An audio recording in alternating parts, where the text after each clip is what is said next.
Article 15 में क्या है, इसमें देखिए आर्टिकल 15 एकदम आसानी से आप लोग याद हो जाएगा, चाहे आप कोई भी एग्जाम दीजिए इसमें आसानी से समझ में आ जाएगा। ज़्यादातर होता है समाज में, देखिए जैसे आर्टिकल 15 से 5 लेंगे, यानी क्या करें, इसमें राज्य को भेदभाव करने का प्रतिषेध मतलब रोक है। यानी ये 5 जो लिखे है ना, जाति धर्म लिंग वंश जन्म स्थान के आधार पर, ये जो राज्य है ना, राज्य बताया ना, राज्य अपने आप में कुछ भी हो सकता है, central government, state government, local government, कुछ भी हो सकता है। यानी जाति धर्म लिंग वंश और जन्म स्थान के आधार पर जो क्या है, राज्य सरकार को भेदभाव करने पर प्रतिषेध है। यानी देखिए जैसे जाति ई नहीं, जैसे होता है पहले क्या होता था, तू छोटा जाति क्या, तू बड़ा जाति क्या, हम बड़े जाति क्या, तू छोटी जाति क्या, चल तू दूर हट। यानी इसमें क्या था, जाति के आधार पर भेदभाव था। आजकल गांव में नहीं होता है, जैसे गांव में ज़्यादातर होता है, सॉरी गांव में ज़्यादातर होता है। इसके पहले शहर में क्या होता था, शहर में पहले नहीं था, शहर में भी आजकल ख़त्म हो गया। शहर में कोनो को टाइम कहाँ है महाराज, इतना भीड़ भाड़ रहता है, कोई देखेगा कि तू छोट जाति क्या कि हम बड़ जाति क्या है, नहीं। इक्वल गांव में लोग खाली रहते हैं, गांव में तू छोट जाति क्या है तो फलाना जाति क्या है, तू हट जा। इसमें क्या होगा, गाँव में भी आजकल भी भेदभाव होता है, किसके आधार पर, जाति के आधार पर। लेकिन अगर कानूनी रूप से आप पकड़े जाएंगे जाति के आधार पर भेदभाव करते समय, तो आपको सजा दी जाएगी। किसके, आर्टिकल 15 में लिखा गया है कि आप जाति के आधार पर भेदभाव नहीं कर सकते हैं, ठीक। अब धर्म के आधार पर आज भी देखेंगे कि ज़्यादातर सरकार भी धर्म के आधार पर राजनीति कर लेती है, और उसके बाद गांव में भी धर्म होता है कि तुम मुस्लिम है, हिंदू है, महाई है, ठीक ना। इसमें धर्म के आधार पर क्या कर सकते हैं, इसमें भेदभाव नहीं कर सकते हैं। आप कर रहे हैं वो अलग बात है, लेकिन कहेंगे कि अभी होता है जब आर्टिकल 15 में लिखा गया है इन सब के आधार पर भेदभाव नहीं कर सकते, तो क्यों होता है, तो भैया ये भारत है, इसमें पूर्ण रूप से अगर जिस दिन संविधान लागू हो गया ना, देखिएगा भारत एकदम टॉप पर जाएगा। अब छोड़िए नहीं लागू हो रहा तो वो अलग बात है। जैसे लिंग के आधार पर भेदभाव नहीं करना चाहिए, लेकिन हम बताएंगे अगर धनात्मक सोच है उसकी, धनात्मक समझ रहे हैं ना, अगर पॉजिटिव उसका सोच है तो भेदभाव कर सकता है। अभी बताएंगे आगे कि क्यों पॉजिटिव सोच में भेदभाव कर सकता है। जैसे लिंग के आधार पर अभी क्या होता है, जैसे पुरुष को ज़्यादा वैल्यू दी जाती है, महिलाओं को वैल्यू नहीं दी जाती है। जैसे पहले क्या होता था, पहले महिलाओं को, जैसे जो बच्ची होती थी, अगर देखा जाता था ना कि अगर पेट में बच्ची पल ले तो उसको पेट में ही मार दिया जाता था, पुरुष को ज़्यादा वैल्यू दी जाती थी। लेकिन इसको देखकर कानून बना कि यानी आप लिंग के आधार पर भी भेदभाव नहीं दे सकते हैं। जैसे देखिए अगर देखेंगे कि हाँ लड़का है तो ठीक है तू आ जा, अगर लड़की है तो थोड़ा अलग नज़र से देखते हैं। लिंग के आधार पर ना भेदभाव की जाती है, लेकिन लिंग के आधार पर भेदभाव नहीं कर सकते। वंश के आधार पर, वंश मतलब देखिए जैसे तू अगले वंश का है, जैसे हमारे दादा के दादा ने हमारे साथ गलत किया, हमारे दादा के साथ, तो क्या आप उसके दादा के दुश्मनी आज भी लेंगे, नहीं लेंगे, वो अलग बात है। आज कुछ लोग लेते हैं लेकिन वह गलत है। यानी वंश के आधार पर भी आप कर सकते हैं, भेदभाव नहीं कर सकते, वो उस वंश का हम इस वंश के हैं। जैसे मुगल वंश का मान लीजिए कोई रहेगा, तो क्या इसमें हम उसको कहेंगे कि तुम मुगल वंश का है तो तुम्हारे दादाजी यहाँ पर राज किए थे, हम उसको नहीं कर सकते हैं। उसको भी आज़ादी है, रहो भाई तू भारत में अब रहा है तो तू रहो, ठीक।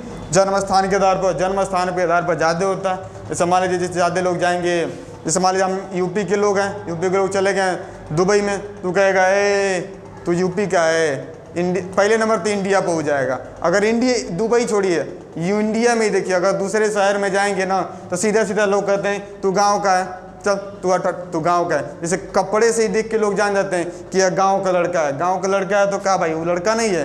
लेकिन जन्म स्थान के आधार पर भी भेदभाव किया जाता है कि हम शहर में पैदा हुए हैं, तू गांव में पैदा हुए।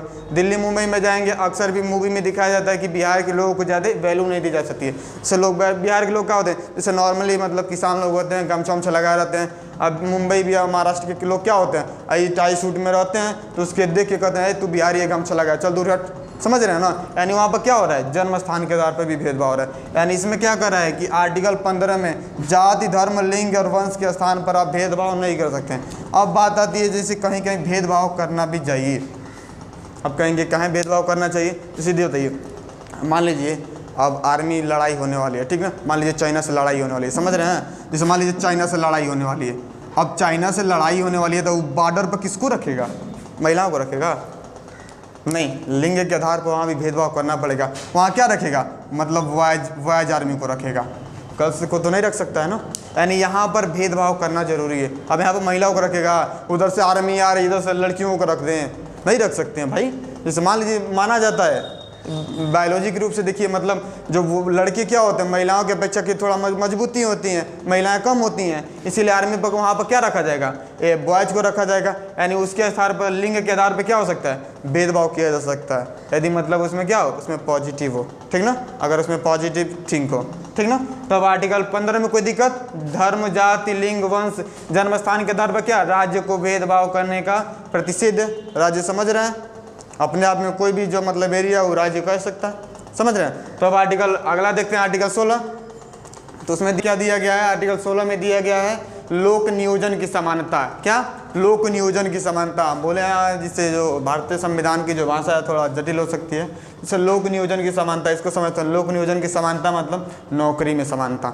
जैसे देखिए, जैसे आप कहीं से हो, कुछ भी हो, अगर आप में काबिलियत है तो आप कहीं भी फॉर्म अप्लाई कर सकते हैं, नौकरी के लिए अप्लाई कर सकते हैं। अगर काबिल निकलेंगे तो आपको नौकरी दी जाएगी।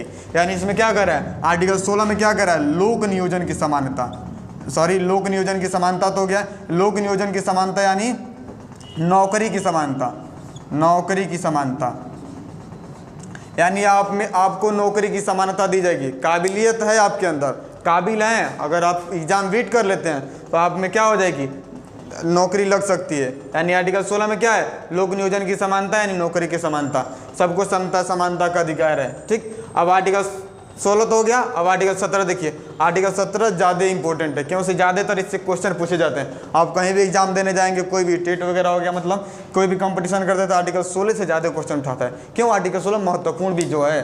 जैसे आर्टिकल 16 में क्या गया, अस्पृश्यता का उन्मूलन। अस्पृश्यता का उन्मूलन मतलब देखिए इसमें क्या कहा गया है, देखिए यानी आर्टिकल 17 में क्या है, अस्पृश्यता का अंत। अस्पृश्यता का अंत क्या है, मतलब कि इसमें छुआछूत का अंत। छुआछूत आप जानते हैं कि अपने देश में, अपने समाज में आज भी है, पहले से भी चलते हुए आ रहा था। क्या, अस्पृश्यता का अंत यानी छुआछूत, समझते हैं, यानी छुआछूत यानी छुआछूत का अंत इसमें करता है। लेकिन आज भी देखते हैं समाज में नहीं होता है, शहर में हो जाता है। शहर में किसी को टाइम नहीं है, अभी हम बोलें शहर में किसी को टाइम नहीं है, शहर में सब अपने अपने बिजी रहते हैं। गांव के लोग खाली होते हैं। जैसे गांव में लोग खाली क्यों हैं, क्योंकि शिक्षा का अभाव है। गांव में अभी तक अच्छे ढंग से शिक्षा नहीं पहुंचा है। अगर गांव में देखेंगे सरकारी स्कूल में बच्चे पढ़ने जा रहे हो तो कहेंगे सबकी पढ़ाई नहीं होता है सरकारी स्कूल में, तो क्या पढ़ने जाए। यानी क्यों गाँव में छुआछूत अभी भी क्यों है, क्योंकि वहाँ पर शिक्षा का अभाव है, इसीलिए गाँव में अभी भी है यह।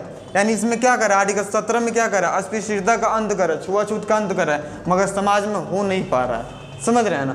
यानी आर्टिकल 17 में क्या है, छुआछूत का अंत है। इसको आप लोग याद रखिएगा, क्योंकि ज़्यादातर एग्जाम में क्वेश्चन इसी से आते हैं। किससे, आर्टिकल 17 से पूछ देगा अस्पृश्यता का अंत किस अनुच्छेद में, आर्टिकल यानी अनुच्छेद में, पूछ सकता है कि अनुच्छेद 17 में क्या है, तो क्या है, अस्पृश्यता का अंत या छुआछूत का अंत हो सकता है, या अस्पृश्यता का उन्मूलन भी कह सकते हैं। हिंदी है, थोड़ी जटिल हो सकती है।